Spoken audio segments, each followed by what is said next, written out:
Alexander, Napoleon, Babur, Akbar போன்ற மன்னர்களை கொண்டாடிய நம் நாடு ராஜராஜ சோழனையும் ராஜேந்திர சோழனையும் சரியாக கவனிக்கவில்லை அப்படின்னே சொல்லலாம். அவர்களோட வரலாறு போதிய அளவில் பேசப்படவில்லை அப்படின்னும் சொல்லலாம். ஆசிய நிலப்பரப்பில் பெரும் பகுதியை தனது கட்டுப்பாட்டில் வைத்து ஆண்ட ராஜேந்திர சோழனுடைய வீரத்தை பார்க்கலாம். உலகமே வியந்து ஒரு அரசனை இன்னைக்கும் ஒரு செயலுக்காக பாராட்டுறாங்க அப்படின்னா அது ராஜேந்திர சோழனோட கடற்போர் தான். சாதாரணமாக நிலத்தில் போர் புரியவே பல தந்திரங்களை பயன்படுத்தணும். அப்படி இருக்க கடலில் போய் போர் புரிந்து நாடுகளை கைப்பற்றுவது அப்படிங்கிறது எவ்வளோ பெரிய விஷயம். ராஜேந்திர சோழனோட கடற்பயணத்தை பற்றி தெரிந்து கொள்ளணும் அப்படின்னா நாம் ஆமைகளை பற்றி தெரிந்து கொள்ளணும். கடல் ஆமைகளிடம் ஒரு அபூர்வமான குணம் இருக்குது. அதாவது ஆமைகள் பிறந்த பிறகு உணவு போன்ற பல பிரச்சனைகளுக்காக தங்கள் இடத்தை விட்டு சென்றாலும் அதனுடைய இனப்பெருக்க காலத்தில் தாங்கள் பிறந்த அதே கடற்கரைக்கு வந்து முட்டைகளை இடுமாம். இது எப்படி சாத்தியமெனில் கடலின் நீரோட்டத்தையும் தாங்கள் பிறந்த இடத்தின் காந்த அலைகளையும் ஆமைகள் நினைவில் வைத்து கொண்டு இவ்வாறு பயணம் மேற்கொள்ளும் என்று ஒரு சமீபத்திய ஆய்வில் கண்டுபிடிக்கப்பட்டுள்ளது. ஒரு கடல் ஆமையால் ஒரு நாளைக்கு சராசரியாக 85 கிலோமீட்டர் தொலைவை கடக்க முடியும். ஆனால் இந்த ஆமைகள் பல்லாயிரக்கணக்கான தொலைவை கடக்கின்றன. அது எப்படி சாத்தியம் என்றால் கடல் நீரோட்டத்தின் உதவியுடன் பல்லாயிரக்கணக்கான மைல்கள் நீந்தாமலே மிதந்தே கடக்கிறது. ஆமைகளின் நீரோட்ட பாதையை அறிந்தவன்தான் ராஜேந்திர சோழன். இந்த ரகசியத்தை வைத்துதான் அவர்கள் ஆமைகளை வழிகாட்டியாக கொண்டு அந்த பெருங்கடலில் எளிதாக படகுகளில் பயணித்தார்கள். கீழே காற்றுகள் எந்த திசையில் வீசுகிறது, ஆமைகள் செல்லும் கடல் நீரோட்டம் எப்படி இருக்கிறது என்பதையெல்லாம் மிக சரியாக கணக்கிட்டு அதன் திசையில் படகை செலுத்தும் போது படகு எளிதாகவே அதன் இலக்கை அடைந்து விடுகிறது. வங்கக்கடலில் வடகிழக்கு காற்று ஓயும் போது கடல் படையெடுப்பை மேற்கொள்ளலாம். இதுவே படையெடுப்புக்கு ஏற்ற காலம். இந்த காலநிலை மார்கழி மாதத்தின் இறுதியில் ஆரம்பமாகும். அப்போது வங்கக்கடலில் புயல்கள் ஓய்ந்து கடல் அமைதி நிலையை அடைந்திருக்கும். அப்போதுதான் போருக்கு தயாராகும் கடற்படைகள். அலைகடல் மீது பலக்கலம் செலுத்தி என்று தஞ்சை பெருவுடையார் கோவிலில் இருக்கும் கல்வெட்டே ராஜேந்திர சோழனின் சரித்திரத்திற்கு இன்று வரை சான்றாக உள்ளது. இன்றைக்கு ஏகப்பட்ட தொழில்நுட்பங்கள் வந்துவிட்டன. திசைகாட்டும் கருவி, எதிரிகளின் தொலைதூர செயல்களை கண்காணிக்கும் கருவிகள் வந்துவிட்டன. ஆனால் அப்போதெல்லாம் இயற்கையின் திசையில்தான் பயணம் செய்ய வேண்டும். கடலின் தன்மை அறிந்து, காற்றின் வாசனை உணர்ந்து, ஆமைகளின் நீரோட்டத்தை புரிந்து கொண்டு பயணிக்க வேண்டும்.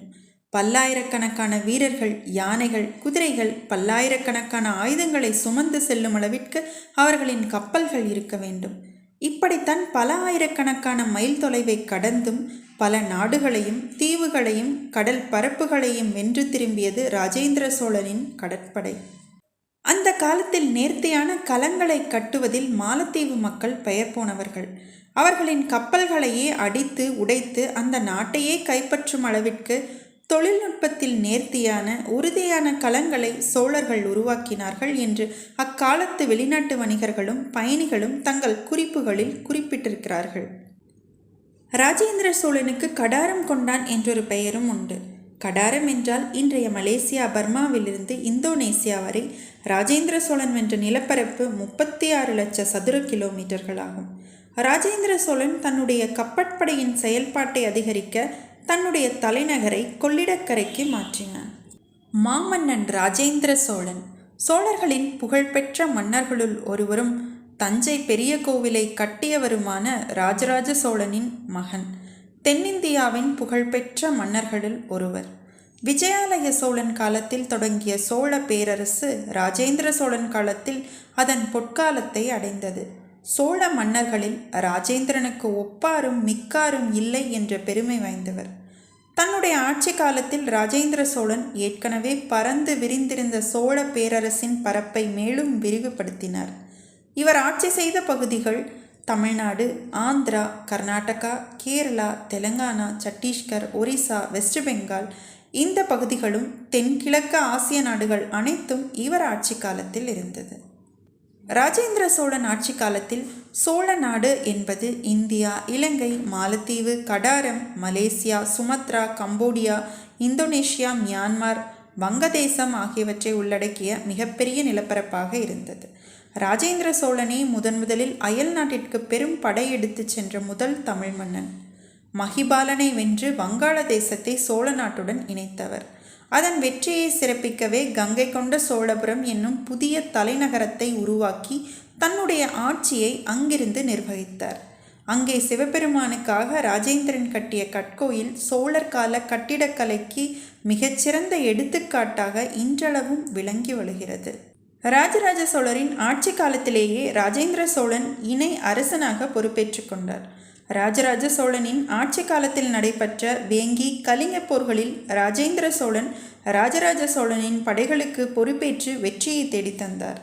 ராஜராஜ சோழனின் இணை அரசனாக பதவியேற்ற 2 ஆண்டுகளில் ராஜேந்திர சோழன் பட்டத்து அரசனாக முடிசூடப்பட்டார்.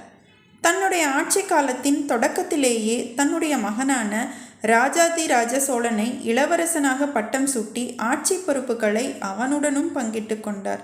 இந்த பழக்கம் தனக்கு பிறகு யார் முடிசூடப்பட வேண்டும் என்பதில் ஏற்படும் குழப்பங்களை தவிர்க்கவே நடைமுறைப்படுத்தப்பட்டிருக்க வேண்டும் என்று சொல்லப்படுகிறது. ராஜாதிராஜ சோழன் 1018 இருந்தே தந்தையுடன் ஆட்சி பொறுப்பில் இருந்து வந்தார்.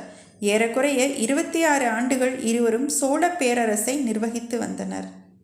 ராஜேந்திர சோழன் சோழ பேரரசின் புகழை உச்சத்திற்கு கொண்டு சென்றவர்.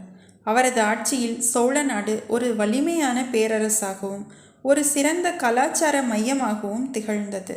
அவர் ஒரு மாபெரும் போர் வீரன், நிர்வாகி, கட்டிடக் கலைஞர்.